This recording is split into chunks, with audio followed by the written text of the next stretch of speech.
మీ business ను develop చేసుకోవాలి అనుకుంటున్నారా? మీ పరపతిని పెంచుకోవాలి అనుకుంటున్నారా? అయితే ఓకే టీవీ ద్వారా L band, Aston band ad, scrolling ad, ad with voice overs, logo bug, video ads ద్వారా మీ యాడ్స్ ను పబ్లిష్ చేసుకోండి.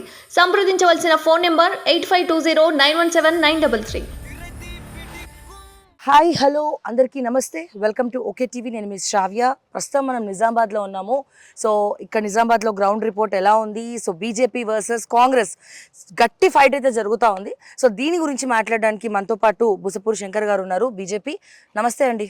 నమస్తే. ఎలా ఉన్నారు? బాగున్నాం. ఏం చెప్తున్నారు నిజామాబాద్ పబ్లిక్ అంతా, ఏం చెప్తా ఉన్నారు? నిజామాబాద్ ప్రజలు ఆల్రెడీ గెలుపు డిసైడ్ అయిపోయింది. అరవింద్ ధర్మపురి గారు గెలుస్తారు, మెజార్టీ కొరకు ప్రయత్నం చేస్తుండ్రు. 2 లక్షల మెజార్టీ వస్తే ఆయనకు ఫ్యూచర్ లో మంచి పోస్ట్ వస్తుంది అనే ఆలోచనతోటి ఆ విధంగా పనిచేస్తున్నాం. గెలుపు అనేది డిసైడ్ అయిపోయింది. ఓన్లీ మేము చూసేది మెజార్టీ కొరకే.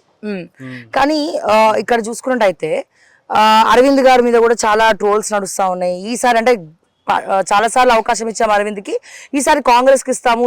జీవన్ రెడ్డి గారు సీనియర్ నాయకులు, ఎమ్మెల్సీగా చేశారు, కాంట్రవర్సీస్ కి పోరు, చాలా సాఫ్ట్ క్యాండిడేట్, రకరకాలుగా మాట్లాడుతూ ఉన్నారు. సో ఇద్దరిట్లో ఓట్లు వేయాలి అంటే అఫ్ కోర్స్ మీరు బీజేపీ కాబట్టి డెఫినెట్ గా బీజేపీ గెలుపు ఖాయమన్నట్టే మీరు చెప్తారు. బట్ సర్వే రిపోర్ట్స్ మాత్రము పక్కాగా లేదు, కొంచెం ఒక 5 to 7% ఎడ్జ్ ఉంది అని చెప్తా ఉన్నారు. సో ఎందుకు ఈ టాక్ ఎందుకు వస్తా ఉంది? ఇప్పుడు జీవన్ రెడ్డికును అరవింద్కున్న ఫరక్ ఏంటంటే, జీవన్ రెడ్డి 15 సార్లు పోటీ చేసిండు, ఏజ్ అయిపోయింది. ఆయన ప్రస్తుతం ఎమ్మెల్సీగా ఉన్నాడు. 4 జిల్లాలకు కలిపి ఆయన ఎమ్మెల్సీ, గ్రాడ్యుయేట్ ఎమ్మెల్సీగా 4 జిల్లాలకు కలిపి, అది కూడా 4 ఉమ్మడి జిల్లాలకు కలిసి ఉన్నాడు. ఆయన ఒక్కసారి కూడా విజిట్ చేయలేదు. ఇయ్యలేదు మేము పోటీ చేస్తున్నా అని చెప్పేసి కష్టపడి ఇక్కడ దాకా వస్తున్నాడు. కానీ ఆయనకు ఒకటే ఒక సూచన అనుకోండి, సలహా అనుకోండి, పెద్ద మనిషి, ఆరోగ్యం జాగ్రత్త, ఎండలు బాగా కొడుతున్నాయి, నువ్వు ఎంత ప్రయత్నం చేసినా గెలవవు. ఇక్కడ daring and dynamic leader Arvind Dharmapuri గారు ఉన్నారు. అరవింద్ ధర్మపురి గారికి ఫకర్ అంటారు. ఫకర్ ఎందుకు ఉండదు? పని చేసినప్పుడు ఫకర్ ఉంటది, నిజాయితీగా ఉన్నప్పుడు ఫకర్ ఉంటది. ఫకర్ ఉందా? ఫికర్ ఉందా? ఫికర్ అస్సలు లేదు. ఫికర్ ఆయన బ్లడ్ లోనే లేదు. ఫకర్ ఉన్నది. ఫకర్ ఎవరికి ఉంటది? నిజాయితీ ఉన్నోడికి ఫకర్ ఉంటది, నిబద్ధత ఉన్నోడికి ఫకర్ ఉంటది. ఆయన ఇప్పుడు ఫ్లైఓవర్ ఏది రైల్వే ఫ్లైఓవర్స్ చేసిండు, రోడ్ లైన్స్ చేసిండు, మన ఏది రైల్వేకి సంబంధించిన బడ్జెట్ తెచ్చిండు, పసుపు బోర్డు తెచ్చిండు, ఇట్లా అనేకమైన పనులు చేసిండు. కాబట్టి ఫకర్ తోటి ఉంటాడు. ఫకర్ ఫికర్ ఎవరికి ఉంటది? పని చేయనోడికి ఫికర్ ఉంటది. బీసీలకి బీజేపీ అన్యాయం చేస్తుందని చెప్పి రకరకాల ట్రోల్స్ నడుస్తా ఉన్నాయి. సో దీని గురించి ఏం చెప్తారు? బీజేపీ ఎప్పుడు కూడా బీసీలకు అన్యాయం చేయదు. బీజేపీలో ఎక్కువ శాతం ఉన్నోళ్ళంతా బీసీలే, బీసీ ఎస్సీ ఎస్టీలే ఉంటారు ఎక్కువ శాతము.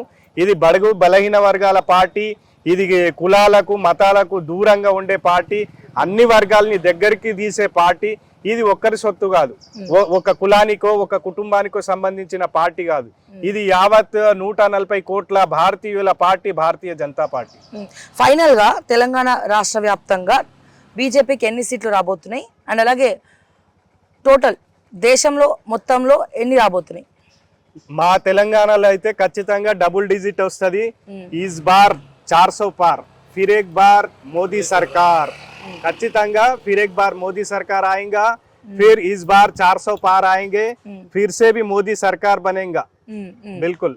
ఎస్, థ్యాంక్ యూ అండి, thank you so much. So ఇది ఖచ్చితంగా 3వసారి కూడా నరేంద్ర మోడీ గారే ప్రధానమంత్రి అవుతారు అని చెప్తా ఉన్నారు. అండ్ అలాగే నిజామాబాద్లో కూడా ఖచ్చితంగా బీజేపీ ఎగరబోతోంది, బీజేపీ జెండాను ఎగరబోతోంది. సో ఆయనే గెలవబోతున్నారు అని చెప్పి ఇక్కడ చెప్తా ఉన్నారు. సో ఎనీవేస్ మరిన్ని అప్డేట్స్ కోసం చూస్తూనే ఉండండి ఓకే టీవీ. నేను మీ శ్రావ్య. జై తెలంగాణ, జై హింద్.